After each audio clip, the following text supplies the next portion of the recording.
someone finds a refrigerator to hide in!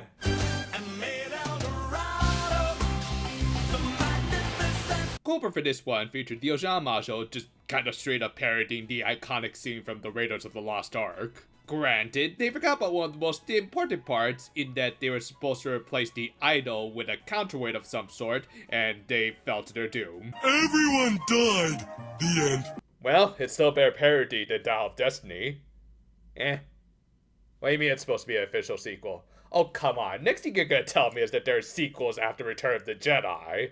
The episode proper then opened with them putting Hana to sleep to basically just outright state that they were going to sideline her storyline for this episode in order to shift back to the past year exams because, yeah, the season technically has 2 quest lines going on simultaneously. And honestly, I'm fine with this, even though, yeah, it is kind of hard to keep track of all this stuff. Anyway, Majorika explained how their next examiner was going to be someone named Majo Sloan, who, as the cold opener kind of spoiled, was basically what Indiana Jones would be like if he were a witch. As a result, they imagined an adventurous tomboy who at least looked a lot more believable than Phoebe Waller-Bridge. However, while their imaginations might have been accurate for when she was in her prime, those days were long past as, much like Harrison Ford, she had gotten a little too old for the whole adventurer thing. On a bit of a side note, the VA for this character, on top of playing Genkai from Yu Yu Hakusho, is also the designated VA for the Japanese dub of Cinderella's fairy godmother, who I'm more than willing to bet sounds exactly like this. あなたたちね、呪いの森から帰ってくることができた魔女見習いというの。私は夢を信じる人の前に現れる妖精。However, rather than Disney, I think she was more interested in referencing, frankly, a superior animation company right now, and she wanted to make some sweets from El Dorado. 何もかもが金でできてるピカピカの国だって聞いたことがある。人間たちの勝手な伝説よ。Okay, then where did Miguel and Tulio go? Answer me that, lady. But yeah, according to her, the legendary City of Gold was actually created by the witches, and humans were just doing some cultural appropriation. Yeah, anyone else think that this old hag is getting her stuff from a Reddit thread or something? Okay, but seriously, this is actually some interesting world building, as essentially a group of witches formed a separatist group that denounced magic, kind of like the Amish. In that sense, it does seem rather plausible that this sort of group would be formed, especially when you consider how much longer witches live than the average human. Is it kind of culturally insensitive for this Japanese anime to steal another culture's well-known legend? Kind of, but hey, at least they're not stealing a direct iconography. Though interestingly, Majo Sloan might have found the ruins of the actual human El Dorado, so yeah, she was kind of full of herself. And someone who was just kind of at the ruins gave her a treat that she wanted the Ojamajo to somehow recreate. それってどんなお菓子なんですか？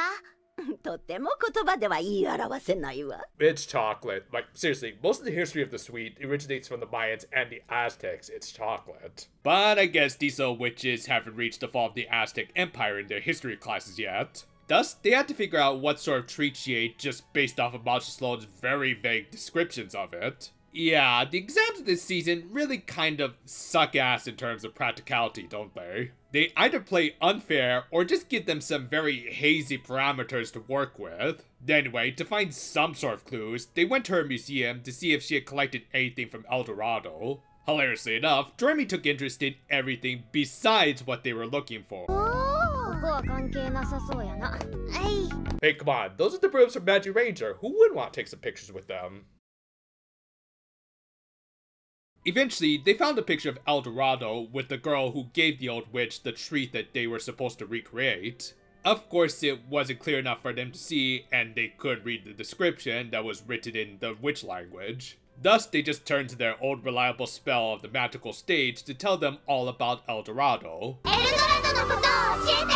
It's tough to be a god, but if you get the people's... Legit, that song lives rent-free in this head.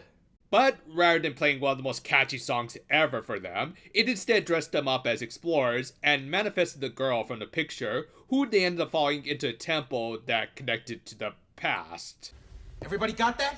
Their chase ended up leading them to a pitfall that somehow landed them in a minecart.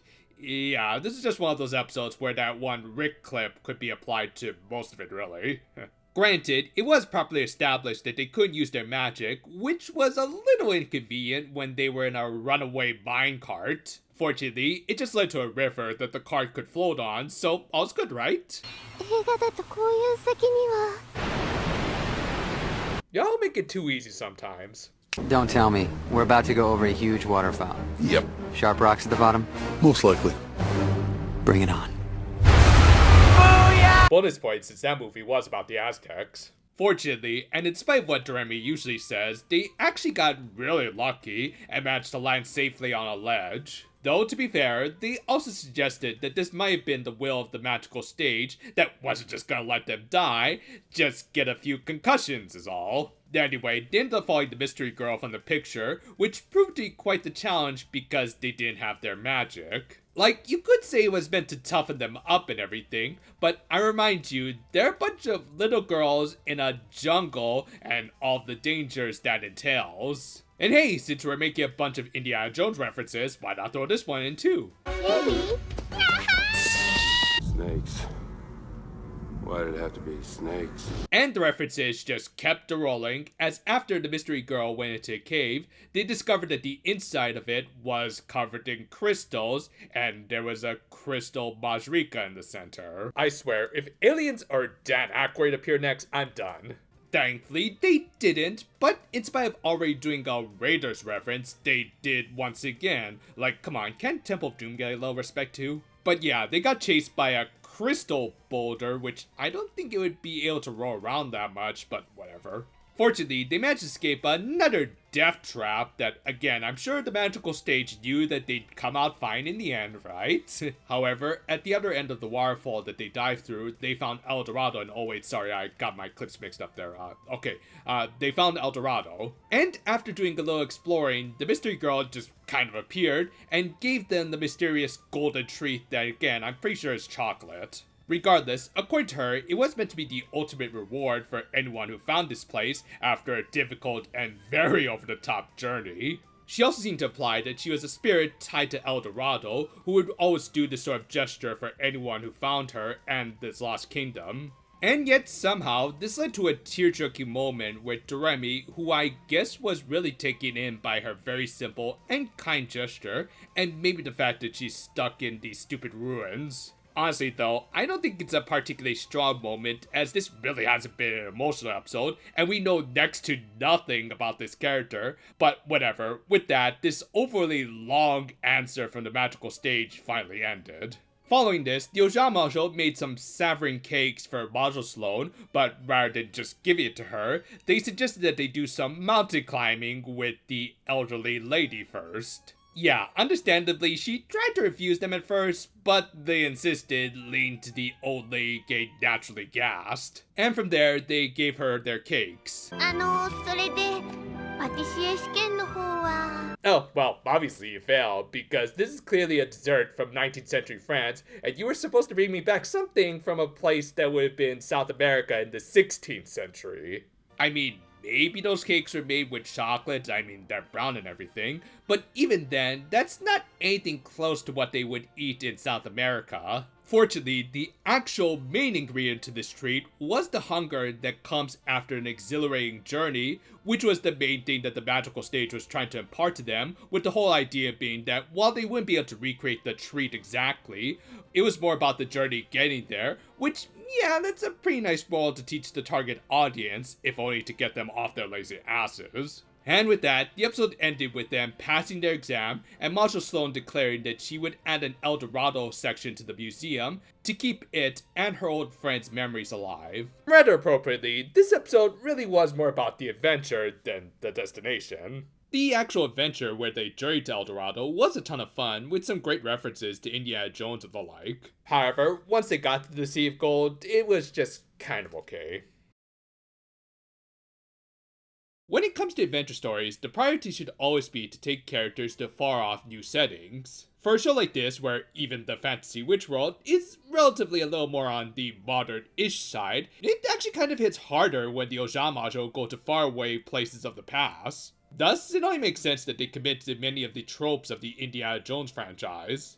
Ironically, they'd even stay true to the spirit of the franchise, as this episode came out about 7 years before the Kingdom of the Crystal Skull and all that. As a result, it made for a very fun adventure that really had nothing to do with cooking, as they didn't even show any authentic foods from the era. Thus, you could say there was no real point in getting attached to the past year exam part of the episode, which, to be frank, was kind of weak. I mean, sure, the lesson was pretty great about appreciating the journey more than the destination, but the characters who expounded about it, Module Sloan and the girl with no actual name, are the definition of underbaked. But again, for this kind of an episode, it overall doesn't really matter that much when the journey is this fun. This El Dorado may have only had chocolate coins, but sometimes that can be even more valuable than the real stuff. Thanks for watching, and if you want some gold, it's actually not that hard to buy these days, and I hear it's a bit of a wise investment.